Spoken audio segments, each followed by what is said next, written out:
ದ್ರಹಜಮಹಮಮೇಜಂ ಧ್ಯೇಜಮಾಮ್ನಾಜಗೇಜಂ ಸದಜಮಸದಜೇಜಂ ಶ್ರೀಸಹಜಂ ಭಜೇಜಂ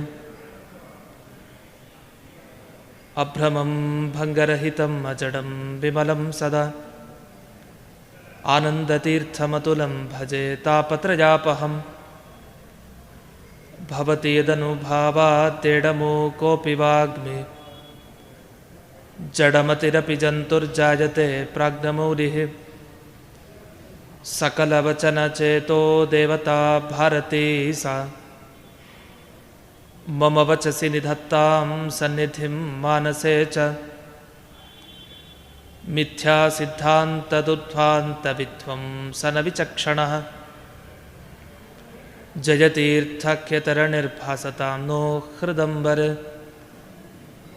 ಅರ್ಥಿಕಲ್ಪಿತಕಲ್ಪೋಯಂ ಪ್ರತ್ಯರ್ಥಿಗಜಕೇಸರಿ ವ್ಯಾಸತೀರ್ಥಗುರುರ್ಭೂಯಾದಸ್ಮದಿಷ್ಟಾರ್ಥಸಿದ್ಧಯೇ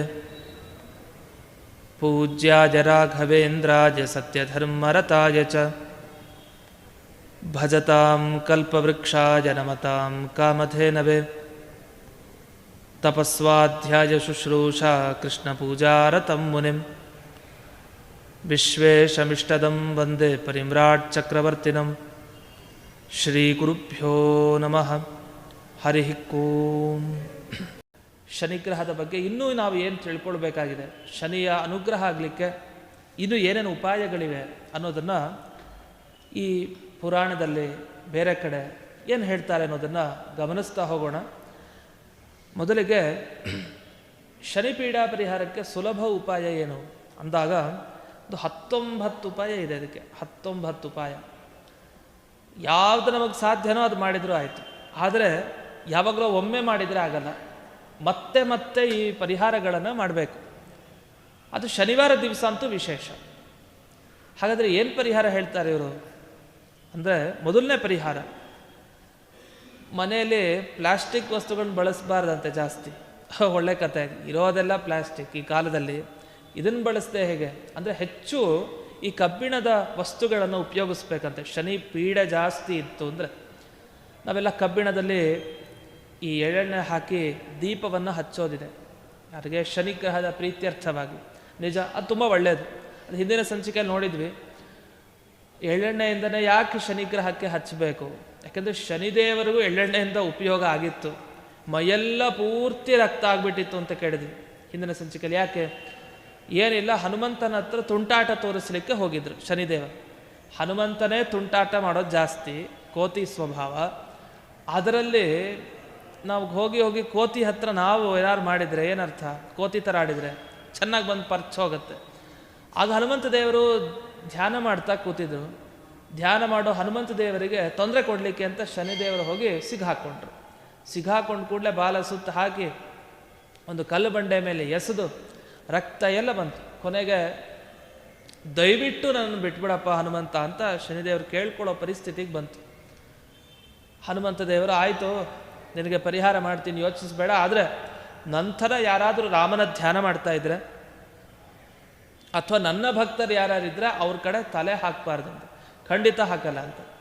ಅಂದಿನಿಂದಲೇ ನಾವೆಲ್ಲ ಶನಿವಾರ ವಿಶೇಷವಾಗಿ ಈಗ ಪ್ರಾಣದೇವರಿಗೆ ಈ ಎಳ್ಳೆಣ್ಣೆಯಿಂದ ಹಾಕಿ ದೀಪವನ್ನು ಹಚ್ಚೋ ಕ್ರಮ ಬಂದಿದೆ ಅಂತ. ಈ ಥರ ಕೊನೆಗೇನಾಯಿತು ಮುಂದಿನ ಕಥೆ ನಾವು ಕೇಳಿದಂತೆ, ಏನು ಮಾಡ್ತಾರೆ ಹನುಮಂತ ದೇವರು? ಎಳ್ಳೆಣ್ಣೆ ತಗೊಂಡು ಮೈಯೆಲ್ಲ ಸವರುತ್ತಾರಂತೆ ಶನಿಗ್ರಹ ದೇವರಿಗೆ. ಆಗ ಎಲ್ಲ ಬಾಧೆ ಪರಿಹಾರ ಆಯಿತು, ಎಳ್ಳೆಣ್ಣೆಯಿಂದ ವಾಸಿ ಆಯಿತು ಅಂತ ಕೇಳ್ತೀವಿ. ಎಲ್ಲ ರಕ್ತದ ಕಲೆಗಳು ಎಲ್ಲ ಹೋಯಿತು ಅಂತ. ಇಂಥ ಶನಿಗ್ರಹದ ಪೀಡಾ ಪರಿಹಾರ ಅರ್ಥವಾಗಿ ಹಾಗಾದರೆ ಕಬ್ಬಿಣದ ಉಪಯೋಗ ಮಾಡಬೇಕು ಒಂದು. ಎರಡನೇದು, ಈಗ ಮರದ್ದು ಯಾವುದಾದ್ರೂ ಇಟ್ಕೊಂಡಿರ್ತೀವಿ, ಮರದ ವಸ್ತುಗಳು ಮನೆಯಲ್ಲಿ. ಮರದ ವಸ್ತುಗಳಿದ್ರೆ ಅದಕ್ಕೆ ಕಬ್ಬಿಣ ಸೇರಿಸಿ ಕೆಳಗಡೆ ಭೂಮಿಗೆ ತಾಕೋ ಥರ ಇರಬೇಕಂತೆ. ಒಟ್ಟು ಕಬ್ಬಿಣದ ಸ್ಪರ್ಶ ಭೂಮಿಗೆ ಆಗ್ತಾ ಇರಬೇಕು. ಈ ಥರ ಮಾಡ್ಕೊಬೇಕು. ಅಥವಾ ಇನ್ನೊಂದು ಉಪಾಯ ಇದೆ ಅಂತ. ಏನು ಪೀಡಾ ಪರಿಹಾರಕ್ಕೆ ಉಪಾಯ? ದಿವಸ ಊಟ ಮಾಡೋ ಮುಂಚೆ ಒಂದು ಪದ್ಧತಿ ಇದೆ. ಊಟ ಮಾಡೋ ಮುಂಚೆ ನಾವೇ ಮೊದಲೇ ವ್ಯಕ್ತಿಗಳಾಗಬಾರ್ದು. ಯಾವತ್ತೂ ಊಟ ಮಾಡೋರು ಒಂದಿಷ್ಟು ಜನಕ್ಕೆ ಹಾಕಿ ಆಮೇಲೆ ನಾವು ಊಟ ಮಾಡಬೇಕು. ಇದು ಕ್ರಮ. ಯಾರೇ ಅತಿಥಿಗಳು ಬಂದರೆ ಮೊದಲು ಅವರನ್ನು ಕೂಡಿಸಿ ಎಲೆ ಹಾಕಿ ಬಡಿಸಿ ಆಮೇಲೆ ನಾವು ತಗೊಳ್ಬೇಕು. ಈ ಕ್ರಮವನ್ನು ಅನುಷ್ಠಾನ ಮಾಡೋದು ಪದ್ಧತಿ. ಮುಗಿದ ಮೇಲೆ ಏನು ಮಾಡ್ತೀವಿ, ಎಲ್ಲ ತಿಂದಾದಮೇಲೆ ಉಳಿದದ್ದನ್ನು ಹೋಗಿ ಪ್ರಾಣಿಗಳಿಗೆ ಹಾಕ್ತೀವಿ. ಇಲ್ಲ ಪ್ರಾಣಿಗಳು ತಿನ್ನಬಾರ್ದು, ಆ ಥರ ಅದು ಕೆಟ್ಟೋಗಿರುತ್ತೆ, ಆ ವಸ್ತುನ ಹಾಕಿರ್ತೀವಿ, ಪ್ರಾಣಿಗಳು ಮುಟ್ಟೋದಿಲ್ಲ, ಆ ಥರ ಆಗುತ್ತೆ ಅವ್ಯವಸ್ಥೆ. ಆದರೆ ನಾವು ತಿಂದ ಪದಾರ್ಥ ಏನಿದೆಯಲ್ಲ, ಆ ಪದಾರ್ಥವನ್ನು ಬಿಸಾಡೋದು ಅಂಥೇಳಿ ಕೊನೆಗೆ ಉಳಿದಿದ್ದು ಅಂತ ಹೋಗಿ ಹಾಕಬಾರ್ದಂತೆ. ಮೊದಲೇ 2 ಪ್ರಾಣಿಗಳಿಗಂತೆ, ಇವೆರಡಕ್ಕೆ ವಿಶೇಷವಾಗಿ ಈ ಶನಿಪೀಡ ಇರೋರು ಹಾಕಬೇಕು ಅಂತ ಹೇಳ್ತಾರೆ. ಏನು ಅದು ನಾವು ಅಡುಗೆ ಮಾಡಿಕೊಂಡು ಸಿದ್ಧಪಡಿಸ್ಕೊಂಡು ದೇವ್ರ ನೈವೇದ್ಯ ಎಲ್ಲ ಆಗಿದೆ, ದೇವ್ರಿಗಾಗಿದೆ, ಹಾಗಂತ ದೇವ್ರ ಮುಂಚೆನೇ ಹಾಕಿಬಿಟ್ರೆ ತಪ್ಪಾಗುತ್ತೆ. ಅದು ಕೂಡ ಯಾವ ಪ್ರಾಣಿಗಳಿಗೆ ಅಂದರೆ, ಒಂದು ಶ್ವ ಅಂತ ಉಲ್ಲೇಖ ಮಾಡ್ತಾರೆ. ಶ್ವ ಅಂದರೆ ನಾಯಿ ಅಂತ ಅರ್ಥ. ನಾಯಿಗೆ ಮೊದಲು ತಾನೇ ಈಗೆಲ್ಲ ಸೇವೆ ಆಗ್ತಾ ಇರೋದು ಅಂತ ಅಂದ್ಕೊಳ್ತೀವಿ, ಆದರೆ ಆ ಸೇವೆ ಬೇರೆ. ಇದು ಶನಿಪೀಡಾ ಪರಿಹಾರಾರ್ಥವಾಗಿ ಒಂದಿಷ್ಟು ವಸ್ತುಗಳನ್ನು ನಾಯಿಗೆ ಸೇರಲಿ ಅಂತ, ತೃಪ್ತಿಯರ್ಥಂ ಅಂಥೇಳಿ ಎಲ್ಲ ಊಟಕ್ಕಿಂತ ಮುಂಚೆ, ನಾವು ಮಾಡೋದಕ್ಕಿಂತ ಮುಂಚೆ ಸ್ವಲ್ಪ ಹಾಕೋದು. ಇನ್ನೊಂದು ವಾಹನ, ನಾವೆಲ್ಲ ಶನಿಯ ವಾಹನ ಯಾವುದು ಅಂತ ನೆನಪಿಟ್ಕೊಳ್ತೀವಿ. ಶನಿದೇವರು ಅಂದರೆ ಒಂದು ಕಾಗೆ ಮೇಲೆ ಕೂತಿರ್ತಾರೆ ಅಂತ ನೆನಪಿರುತ್ತೆ. ಆ ಕಾಗೆಗೆ ಸಂಬಂಧಪಟ್ಟ ಹಾಗೆ ಏನು ಬೇಕೋ ಅದಕ್ಕೆ ಒಂದು ತುತ್ತು ಅನ್ನನೋ ಏನೋ ಒಂದು ಇಡಬೇಕು, ಅದು ಸ್ವೀಕಾರ ಮಾಡಬೇಕು. ಈ ಥರ ಊಟಕ್ಕೆ ಪ್ರತಿ ದಿವಸ ಮೊದಲು 2 ಪ್ರಾಣಿಗಳಿಗೆ ತೃಪ್ತಿಯನ್ನು ಪಡಿಸ್ಬೇಕು, ಶುದ್ಧವಾಗಿ. ನಾವು ತಿಂದು ಉಳಿದಿದ್ದನ್ನೆಲ್ಲ ಶುದ್ಧವಾದದ್ದು ಅಂತ. ಇದು ಒಂದು ಪರಿಹಾರ ಹೇಳ್ತಾರೆ. ಇದು ಮುಂದಿನ ಪರಿಹಾರ ಇನ್ನೊಂದಿದೆ. ಈ ಹಸುವಿಗೆ ಹಾಕಬೇಕಾದ್ರೆ ಎಂಜಲು ಹಾಕಬಾರ್ದಂತೆ. ಹಸುವಿಗೆ ಹಾಕಿದಾಗ ಶುದ್ಧವಾದ ಅದಕ್ಕೇ ಬೇಕಾದ ಏನೇನು ವಸ್ತುಗಳಿದೆ ಅದನ್ನು ಹಾಕಬೇಕು. ನಾವು ಮಾಡಿದ ಎಂಜಲದು ಯಾವುದೋ ಇರುತ್ತೆ ಅದನ್ನು ಹಾಕ್ಬಿಡೋದು, ಇದನ್ನು ಮಾಡಬಾರ್ದಂತೆ. ಇದನ್ನು ಮಾಡದೇ ಇದ್ದರೆ ಇದೊಂದು ಪರಿಹಾರ ಅಂತೆ, ಶನಿಪೀಡ ಪರಿಹಾರ ಆಗುತ್ತೆ ಅಂತ. ಈ ಥರ ಸುಮಾರು ಪರಿಹಾರಗಳನ್ನು ಹೇಳ್ತಾ ಹೋಗ್ತಾರೆ. ಮಧ್ಯೆ ಮಧ್ಯೆ ಆ ಪರಿಹಾರಗಳನ್ನು ಮತ್ತೆ ನೋಡೋಣ. ಅದರ ಮಧ್ಯದಲ್ಲಿ ಒಂದು ಪುರಾಣದಲ್ಲಿ ಬರುವಂಥ ಒಂದು ಘಟನೆ. ಇದರಲ್ಲಿ ಒಬ್ಬ ರಾಜ ಬರ್ತಾನೆ. ತಾನು ರಾಜ ಚೆನ್ನಾಗಿ ರಾಜ್ಯವನ್ನು ನೋಡ್ಕೊಳ್ತಾ ಇರ್ತಾನೆ. ಹೇಗೆ ನೋಡ್ಕೊಳ್ತಾ ಇರ್ತಾನೆ ಅಂದರೆ, ಮಾದರಿ ರಾಜ ಇವರು. ಈಗೆಲ್ಲ ಬಿಸ್ನೆಸ್ ಮಾಡೋರಿಗೆ ಲಾಸ್ ಆಗಿಬಿಡುತ್ತೆ. ಪ್ರತಿ ದಿವಸ ಈಗ ಹೊರಗಡೆ ಹೂವನ್ನು ಅಥವಾ ಹಣ್ಣನ್ನು ಮಾರೋರು ದಿವಸ ಅಷ್ಟು ಜನ ತೊಗೊಂಡೋಗ್ಬೇಕು ಅಂತಿಲ್ಲ, 1-2 ದಿವಸ ಅದು ಹಣ್ಣೇ ಹಾಳಾಗೋಗ್ಬಿಡುತ್ತೆ. ಮತ್ತು ಇವರು ಅಷ್ಟೊಂದು ಕಷ್ಟಪಟ್ಟು ತೊಗೊಂಬಂದು ಏನೇನೋ ಮಾಡಲಿಕ್ಕೆ ಹೋಗಿ ಮೋಸ ಹೋಗೋದೇ ಜಾಸ್ತಿ. ಅವರೇ ಮೋಸ ಹೋಗ್ತಾ ಇರ್ತಾರೆ. ಇನ್ನು ಮೋಸ ಮಾಡೋದೇನು, ಅವ್ರಿಗೆ ವ್ಯಾಪಾರ ನಷ್ಟ ಜಾಸ್ತಿ. ಅದಕ್ಕೆ ಇವನ ಕಾಲದಲ್ಲಿ ಅದು ಕಷ್ಟ ಇರಲಿಲ್ವಂತೆ, ಈ ರಾಜನ ಕಾಲದಲ್ಲಿ. ಯಾಕೆಂದರೆ ನೀವು ಬೆಳಗ್ಗೆಯಿಂದ ರಾತ್ರಿವರೆಗೆ ವ್ಯಾಪಾರ ಮಾಡಿ, ಎಷ್ಟು ಜನ ತೊಗೊಳ್ತಾರೋ ತೊಗೊಳ್ಳಿ, ಇದು ಪ್ರತಿಯೊಬ್ಬರು ಅಂಗಡಿಯವ್ರಿಗೆ, ಎಂಥ ರಾಜ ತೊಗೊಳ್ಳಿ.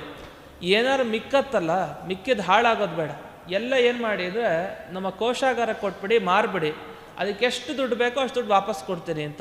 ಒಳ್ಳೆ ಕಥೆ ಆಯ್ತು. ವ್ಯಾಪಾರ ಮಾಡದೇ ಇದ್ರೂ ಚಿಂತೆ ಇಲ್ಲ, ದಿವಸ ಅವನೇನು ತೊಗೊಂಬಂದಿದ್ದ ಅದನ್ನು ಕೊಟ್ಟರೆ ಸಾಕು, ಅಷ್ಟು ದುಡ್ಡು ಸಿಗತ್ತಲ್ಲ. ಸರಿ ಅಂಥೇಳಿ ಎಲ್ಲ ಪ್ರಜೆಗಳು ಅದೇ ಥರನೇ ತಾವು ಏನೇನು ಮಾರ್ತಾಯಿದ್ರು ವಸ್ತುಗಳನ್ನು, ಉಳಿದದ್ದನ್ನೆಲ್ಲ ಸೀದಾ ರಾಜನ ಅರಮನೆಗೆ ಹೋಗೋದು, ಇಷ್ಟು ಮಿಕ್ಕಿದೆ ಅಂತ ಅನ್ನೋದು. ರಾಜ ಭಟ್ಟರು ಅದನ್ನು ತೊಗೊಂಡು ಬರೋದು, ರಾಜನ ಮುಂದೆ ಇಡೋದು, ಎಷ್ಟು ದುಡ್ಡು ಇದೆಯೋ ಅದು ವಾಪಸ್ ಕೊಡೋದು. ಇಷ್ಟು ವ್ಯವಸ್ಥೆ ಹೀಗೆ ಆಗ್ತಾಯಿತ್ತು. ಒಂದು ಸಲ ಎಡವಟ್ಟಾಯ್ತು.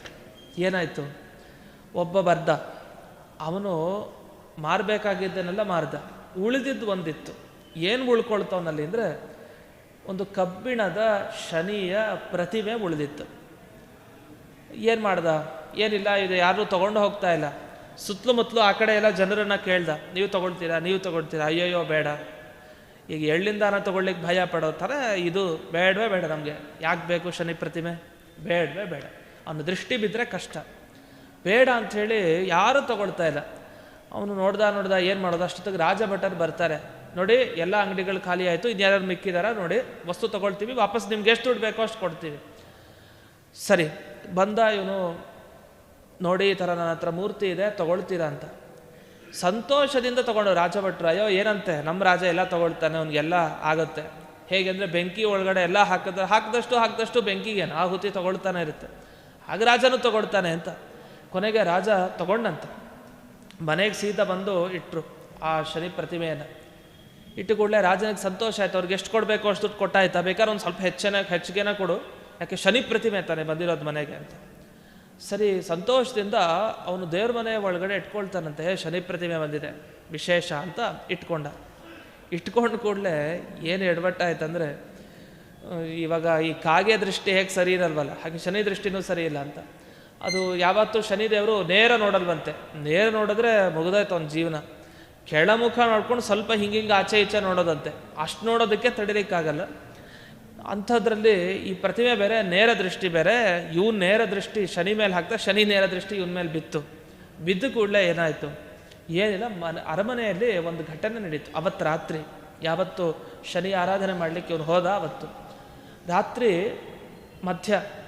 ಮಧ್ಯರಾತ್ರಿ ವಿಶೇಷವಾಗಿ ಇದೆ. ಒಂದು ಸ್ತ್ರೀ, ಅವಳು ಅರಮನೆಯಿಂದ ಹೊರಗಡೆ ನಿಧಾನಕ್ಕೆ ನಡ್ಕೊಂಡು ಆಚೆ ಹೋಗ್ತಾ ಇದ್ದಾಳೆ. ಯಾರು ಇವಳು ಹೋಗ್ತಾ ಇದ್ದಾಳೆ ಈಗ? ನೋಡೇ ಅಲ್ವಲ್ಲ ಇಷ್ಟು ದಿವಸ ನಾನು ಅಂತ ಆ ರಾಜ ಬೇಗ ಓಡಿ ಬರ್ತಾನೆ. ಓಡಿ ಬಂದು ಯಾರು ನೀನು ಒಂದು ನಿಮಿಷ ತಡಿ ಅಂತ. ಯಾಕಂದರೆ ತುಂಬ ಸ್ಫುರದ್ರೂಪಿ ಅವಳು. ಅಂಥ ಸ್ತ್ರೀಯನ್ನು ನೋಡೇ ಇರಲಿಲ್ಲ ತನ್ನ ಅರಮನೆಯಲ್ಲಿ. ಯಾಕೆ ಹೊರಗೆ ಹೋಗ್ತಾ ಇದ್ದಾಳೆ ಅಂತ. ಆಗ ಅವಳ ಪರಿಚಯ ಕೇಳಿದರೆ ಅವಳು ಹೇಳ್ತಾಳೆ, ಏನಿಲ್ಲ, ನನ್ನ ಹೆಸರು ಲಕ್ಷ್ಮಿ ಅಂತ. ಲಕ್ಷ್ಮೀದೇವಿನ ತುಂಬ ಸಂತೋಷ ಆಗೋಯ್ತು. ಅಯ್ಯೋ, ಇದುವರೆಗೂ ನಾನು ದುಡ್ಡಿನ ರೂಪದಲ್ಲಿ ನೋಡ್ತಾ ಇದ್ದೆ, ಸಾಕ್ಷಾತ್ ನೀನೇ ಬಂದಿಲ್ಲ. ಮತ್ತು ಏನು ನಮಸ್ಕಾರ ಮಾಡ್ದೆ. ಯಾಕೆ ಹೋಗ್ತಾ ಇದೆಯಾ? ಅರಮನೆಗೆ ವಾಪಸ್ ಹೋಗು. ನೀನು ಮನೆ ಬಿಟ್ಟು ಹೋದರೆ ಕಷ್ಟ. ನಿನಗೋಸ್ಕರ ನಾನು ಇದ್ದೀನಿ, ನೀನಿರಬೇಕು. ನೀನಿದ್ರೆ ತಾನೇ ಎಲ್ಲ ಪ್ರಜೆಗಳನ್ನು ನೋಡ್ಕೊಳ್ಳಿಕ್ಕೆ ಸಾಧ್ಯ ಅಂತ. ಇಷ್ಟು ಹೇಳಿದ್ಮೇಲೆ ಲಕ್ಷ್ಮೀದೇವಿ ಹೇಳ್ತಾಳಂತೆ. ಏನು ಹೇಳ್ತಾಳೆ? ಏನಿಲ್ಲ, ನನಗಿನ್ನು ವಾಸ ಮಾಡಲಿಕ್ಕಿಲ್ಲ, ಇಷ್ಟ ಇಲ್ಲ, ನಾನು ಹೊರಟು ಬಿಡಬೇಕು, ನಾನು ಹೊರಟಿದ್ದೀನಿ ಅಂತ. ಯಾಕೆ ಹೊರಟಿದ್ದಾಳೆ, ಏನು ಕತೆ, ಏನೂ ಇಲ್ಲ, ಮಾತುಕತೆ ಇಲ್ಲ, ಸುಮ್ಮನಾಗ್ಬಿಟ್ಟ. ಅಷ್ಟೊತ್ತಿಗೆ ಇನ್ನೊಬ್ಬ ಪುರುಷ, ಈಗ ಲಕ್ಷ್ಮೀದೇವಿ ಕಥೆ ಆಯಿತು, ಇನ್ನೊಬ್ಬ ಇದ್ದ. ಅವನು ಲಕ್ಷ್ಮೀದೇವಿ ಜೊತೆಗಿರೋ ಥರ ತುಂಬ ಆಭರಣ ಹಾಕ್ಕೊಳ್ಳೋನು. ಅವನು ಹೊರಡ್ಲಿಕ್ಕೆ ಶುರು ಮಾಡ್ದ. ಇವನು ಮತ್ತೆ ಹೋದ ರಾಜ. ಅಯ್ಯೋ, ನೀನು ಯಾಕೆ ಹೊರಡ್ತಾ ಇದೆಯಪ್ಪ, ನೀವೆಲ್ಲ ಶ್ರೀಮಂತರು, ನೀವು ಯಾಕೆ ಹೊರಡ್ತಾ ಇದ್ದೀವಿ? ಮನೆಗೆ ಬಂದ ಶ್ರೀಮಂತರನ್ನ ಬೇಗ ಯಾರೂ ಕಳಿಸ್ಲಿಕ್ಕೆ ಇಷ್ಟಪಡಲ್ಲ, ಯಾಕೆಂದ್ರೆ ಅವ್ರ ಹತ್ರ ಯಾರು ಲಾಭ ಮಾಡ್ಕೊಳ್ಳೋಣ ಅಂತ. ಅಂಥದ್ದಲ್ಲಿ ಲಕ್ಷ್ಮೀದೇವಿ ಜೊತೆಗೆ ಇವನು ಇದ್ದ, ಚೆನ್ನಾಗಿ ಹಾಕ್ಕೊಂಡಿದ್ದಲ್ಲ, ಇವನು ಸ್ವಲ್ಪ ದಿವಸ ಇರಲಿ ಅಂತ. ಅವನು ಕೇಳಿದ್ರೆ ಅವನು ಹೇಳ್ತಾನೆ, ಇಲ್ಲ, ನಾನು ಲಕ್ಷ್ಮೀದೇವಿ ಹೊರಟ ಮೇಲೆ ನಾನು ಇರೋದು ಸರಿಯಿಲ್ಲ, ನಾನು ಹೊರಟು ಬಿಡ್ತೀನಿ. ಯಾಕೆ ಇವರು ಒಬ್ಬೊಬ್ಬರೇ ಹೋಗ್ತಾ ಇದ್ದಾರೆ?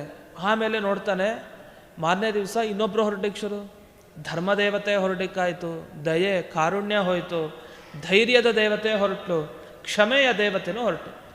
ಇಷ್ಟೆಲ್ಲ ಹೋದ್ಮೇಲೆ ಇವನಿಗೆ ಸುಸ್ತಾಗ್ಬಿಟ್ಟ. ರಾಜ, ಒಂದು ಪ್ರತಿಮೆಯನ್ನು ತಂದಿದ್ದಕ್ಕೆ ಇಷ್ಟೆಲ್ಲ ಕಷ್ಟ ಅನುಭವಿಸ್ಬೇಕಾಗಿ ಬಂತಲ್ಲ, ಇದು ತಪ್ಪಾಯಿತು. ನಾನು ಈ ಪ್ರತಿಮೆಯನ್ನು ಹೊರಗಡೆ ಹಾಕಬೇಕು ಅಂತ ಯಾರೇ ಆದರೂ ಸಹಜವಾಗಿ ಅಂದ್ಕೊಳ್ಳೋದೆ. ಆದರೆ ಇವನಿಗೆ ಅದು ಅಂದ್ಕೊಳ್ಳಿಕ್ಕೂ ಭಯ ಇದೆ, ಯಾಕೆಂದರೆ ಬಂದಿರೋದು ಸಾಮಾನ್ಯ ಪ್ರತಿಮೆ ಅಲ್ಲ. ಯೋಚನೆ ಮಾಡ್ದ ಕೊನೆಗೆ ಸತ್ಯ ದೇವತೆ ಒಬ್ಬ ಇದ್ದ. ಆ ಸತ್ಯ ದೇವತೆ ಹೊರಡಲಿಕ್ಕೆ ಶುರು ಮಾಡ್ದ. ಒಬ್ಬ ರಾಜ ತಾನು ಯಾರನ್ನು ಇಷ್ಟಪಡಬೇಕು ನಿಜವಾಗಿ ಅಂದರೆ ಸತ್ಯ ದೇವತೆಯನ್ನು ತುಂಬ ಇಷ್ಟಪಡ್ತಾರಂತೆ. ಹೀಗೆ ನಾವು ನೋಡ್ತೀವಿ, ಎಲ್ಲ ಸುಳ್ಳನ್ನೇ ಹೇಳೋದು ಜಾಸ್ತಿ ಎಲ್ಲರೂ. ಅಂದರೆ ಸತ್ಯ ದೇವತೆ ಯಾರನ್ನು ಇಷ್ಟಪಡ್ತಾರೆ. ಆದರೆ ಇವನು ಪರಿಪೂರ್ಣವಾಗಿ ಸತ್ಯ ದೇವತೆಯನ್ನು ನಂಬಿದವನು. ಅಷ್ಟು ನಂಬಿದ ಇವನು ಏನು ಮಾಡ್ತಾನೆ, ಮುಂದಕ್ಕೆ ಸತ್ಯ ದೇವತೆ ಆ ಕಡೆಯಿಂದ ಹೋಗ್ತಾ ಇದೆ. ಹೋಗಿ ಬೀಳ್ತಾನೆ ಕಾಲಿಗೆ, ದಯವಿಟ್ಟು ನೀನು ಹೋಗಬೇಡ, ಎಲ್ಲರೂ ಹೊರಟಾಯಿತು, ನಾನು ತಡಿಲಿಕ್ಕೆ ಆಗಲಿಲ್ಲ, ನೀನು ಹೊರಟ್ರೆ ನನ್ನ ಕಥೆ ಏನು, ಹೋಗಬೇಡ ಅಂತ ತುಂಬ ಸಲ ತಡೀತಾರೆ. ತಡೆದಾಗ ಸರಿ, ಯಾಕೆ ಇವರೆಲ್ಲ ಹೋದರು ಹೇಳು ಅಂತ ಕೇಳ್ತಾನೆ. ಕೇಳಿದಾಗ ಆಗ ಸತ್ಯದೇವತೆ ಅವನು ಹೇಳ್ತಾನೆ. ಏನು ಹೇಳ್ತಾನೆ ಅಂದರೆ, ಏನಿಲ್ಲ, ಅದು ತಪ್ಪಾಗಿದ್ದೇನು ಅಂತಂದರೆ ಒಂದೇ, ಅದು ಶನಿ ದೃಷ್ಟಿ ಬಿತ್ತಲ್ಲ, ಅದಕ್ಕೆ ಇದೆಲ್ಲ ಆಗ್ತಾಯಿದೆ ನಿನಗೆ. ನಾನು ಸ್ವೀಕಾರ ಮಾಡಿದ ತಪ್ಪೆ, ನಾನೇನು ಅದು ಬೇಡ ಅಂತ ತಿರಸ್ಕಾರ ಮಾಡಿಲ್ವಲ್ಲ, ಅಷ್ಟೇ ಸ್ವೀಕಾರ ಮಾಡಿ ನೋಡು. ಅದೇ ನಿನ್ನ ಜಾತಕದಲ್ಲಿ ಸದ್ಯಕ್ಕೆ ಶನಿಗ್ರಹದ ಬಾಧೆ ಇದೆ, ಅದು ಹೇಗೆ ಬರುತ್ತೆ, ಈ ರೂಪದಲ್ಲಿ ಬಂದಿದೆ ನಿನಗಷ್ಟೇ. ಒಂದು ಪ್ರತಿಮೆ ಅಂತ ಬೇಕಾದರೂ ಇಷ್ಟು ಭಯನ? ಅದಕ್ಕೆ ನಮಗೇನಂದರೆ, ಯಾರೊಬ್ಬರು ಶನಿ ಪ್ರತಿಮೆ ಕೊಟ್ಟು ಅಯ್ಯೋ ಹೆದರಿಕೆ ಬೇಡ, ನರಸಿಂಹದೇವರ ಯಾವುದಾದ್ರು ಒಂದು ಉಗ್ರ ಸಾಲಿಗ್ರಾಮ ಕೊಟ್ಬಿಟ್ರೆ ಬೇಡವೇ ಬೇಡ, ಯಾಕೆ ಹೆದರಿಕೆ. ಆದರೆ ವಸ್ತುತಃ ಹಾಗಲ್ಲ, ಆ ರೀತಿ ಹೆದರಿಕೆ ಪಡ್ಕೊಳ್ಳೋ ಅಗತ್ಯ ಇಲ್ಲ. ಆದರೆ ನಾವು ಧರ್ಮ ಮಾರ್ಗದಲ್ಲಿದ್ದೀವ, ಮನೆಯಲ್ಲಿ ಅಧರ್ಮ ಮಾರ್ಗದಲ್ಲಿ ಇಲ್ಲ ತಾನೆ, ಕೆಟ್ಟ ಕೆಲಸಗಳನ್ನು ಮಾಡಲ್ಲ ತಾನೆ, ಆ ಯೋಚನೆಯಲ್ಲಿ ಮಾಡಲ್ಲ ಅಂದರೆ ಧೈರ್ಯವಾಗಿ ಇಟ್ಕೊಬೋದು. ಮಾಡ್ತಾ ಇದ್ದೀವಿ ಅಂತಂದರೆ ಮತ್ತೆ ಹೆಂಗೆ ಧೈರ್ಯ ಬರುತ್ತೆ, ಇನ್ನೂ ಅನಿಷ್ಟ ಜಾಸ್ತಿ. ಸರಿ ಅಂಥೇಳಿ ಮುಂದಕ್ಕೆ ಆ ಸತ್ಯದೇವತೆ ತಾನು ಹೊರಟಾದ್ಮೇಲೆ ಕೊನೆಗೆ ಇವನು ಪಾದಾರವಿಂದಗಳಿಗೆ ಬಿದ್ದ, ಹೇಗೋ ನೀನು ಇರಲೇಬೇಕು ಅಂತ. ಕೊನೆಗೆ ಸತ್ಯದೇವತೆ ಮಾತ್ರ ಉಳ್ಕೊಂಡಂತೆ. ಆಯಿತು, ನೀನು ಇಷ್ಟು ಹೇಳ್ತಾ ಇದೆಯಾ, ನಾನು ಹೋಗಲ್ಲ, ಎಲ್ಲರೂ ಹೊರಟು ಬಿಟ್ರು ಪಾಪ, ಎಲ್ಲರೂ ಕೈ ಕೊಟ್ಟರೆ ನಾನೂ ಕೈ ಕೊಡೋನಲ್ಲ, ನಾನು ಇದ್ದೇ ಇರ್ತೀನಿ ಅಂತ. ಅಷ್ಟಾದಮೇಲೆ ತಕ್ಷಣ ಒಬ್ಬೊಬ್ಬನೇ ದೇವತೆ ಬಂದಂತೆ. ಸತ್ಯ ಬಂದಲ್ಲ, ಅವನ ಜೊತೆಗೆ ಧೈರ್ಯ ಬಂತು, ಕ್ಷಮೆ, ದಯ ಎಲ್ಲ ಒಂದೊಂದೇ ದೇವತೆಗಳು ಬರ್ತಾ ಬಂದ್ರಂತೆ. ಕೊನೆ ಲಕ್ಷ್ಮೀದೇವಿನೂ ಬಂದಂತೆ, ವೈಭವ ದೇವತೆನೂ ಬಂದಂತೆ. ಎಲ್ಲ ಬಂದ ಮೇಲೆ ರಾಜ ಅನ್ನಂತೆ, ನೀವೆಲ್ಲ ವಾಪಸ್ ಬಂದುಬಿಟ್ರಿ ಯಾಕೆ? ಏನಿಲ್ಲ, ಸತ್ಯವನ್ನು ಉಳಿಸ್ಕೊಂಡೆಲ್ಲ, ಅದಕ್ಕೆ ಎಲ್ಲರೂ ನಾವು ಬಂದಿದ್ದೀವಿ ಅಂತ ಅಂದ್ರಂತೆ.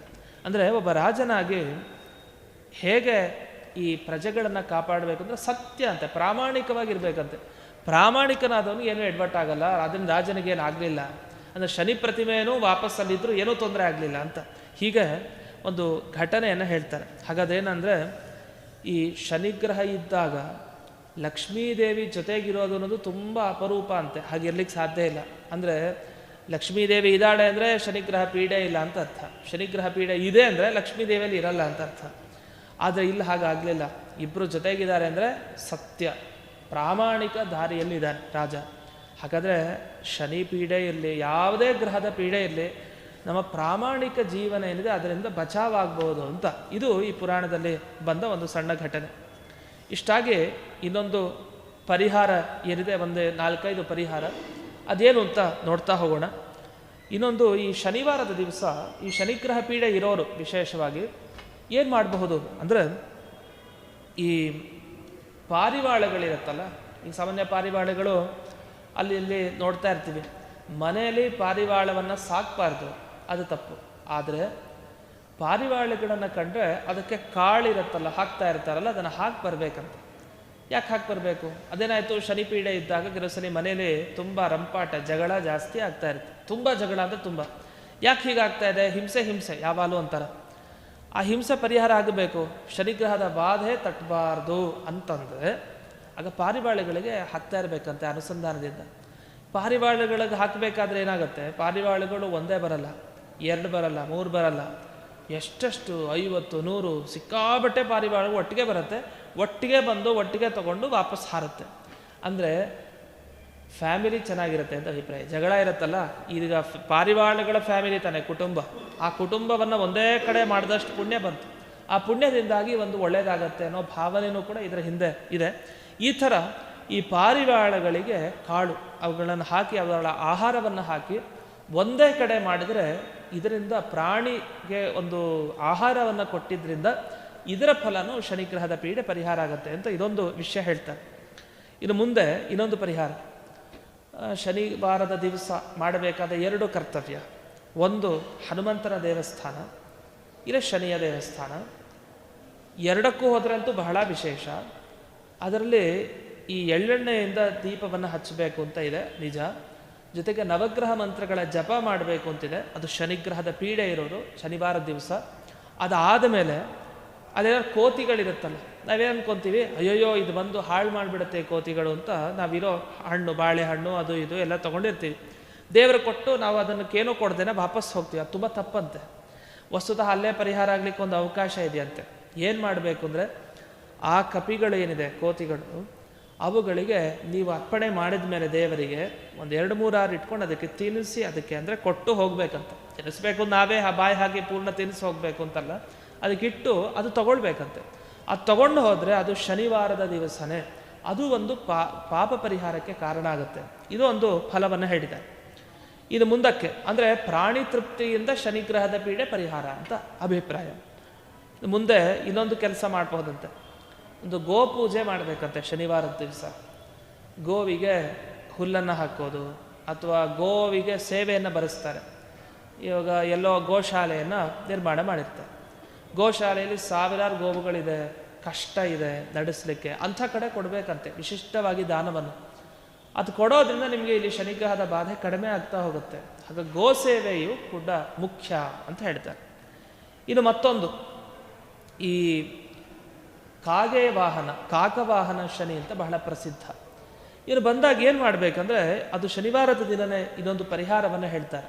ಏನು ಪರಿಹಾರ ಅಂದರೆ, ಈ ಕರಿ ಎಳ್ಳು ಇರುತ್ತಲ್ಲ, ಕರಿ ಎಳ್ಳು ಮತ್ತು ಬೆಲ್ಲ ಜೊತೆಗೆ ಅನ್ನ, ಇದನ್ನು ಸೇರಿ ಒಂದು 3 ಅಥವಾ 5 ಒಂದು ಪಿಷ್ಟ ಅಂದರೆ ಉಂಡೆಯನ್ನು ಮಾಡಬೇಕಂತೆ. ಮಾಡಿ ಆ ಕಾಗೆಗಳಿಗೆ ತಿನ್ನಲಿಕ್ಕೆ ಅಂತ ಮನೆಯ ಮೇಲ್ಭಾಗದಲ್ಲಿ ಇಡಬೇಕಂತೆ. ಮೇಲ್ಭಾಗದಲ್ಲಿ, ಟೆರೆಸ್ ಮೇಲ್ಭಾಗದಲ್ಲಿ ಅದನ್ನಿಟ್ಟಾಗ ಅದು ತಗೊಂಡು ಹೋಗುತ್ತೆ, ಸ್ವೀಕಾರ ಮಾಡುತ್ತೆ. ಅದು ಒಂದು ಈ ಶನಿ ಪೀಡಾ ಪರಿಹಾರಕ್ಕೆ ಕಾರಣ ಆಗುತ್ತೆ ಅಂಥೇಳಿ, ಹೀಗೆ ಅನೇಕ ಪರಿಹಾರ. ಆಗಲೇ ನಾನು 9 ಪರಿಹಾರವನ್ನು ಹೇಳಿದೆ. ಇಷ್ಟು ಪರಿಹಾರ ಆಯಿತು.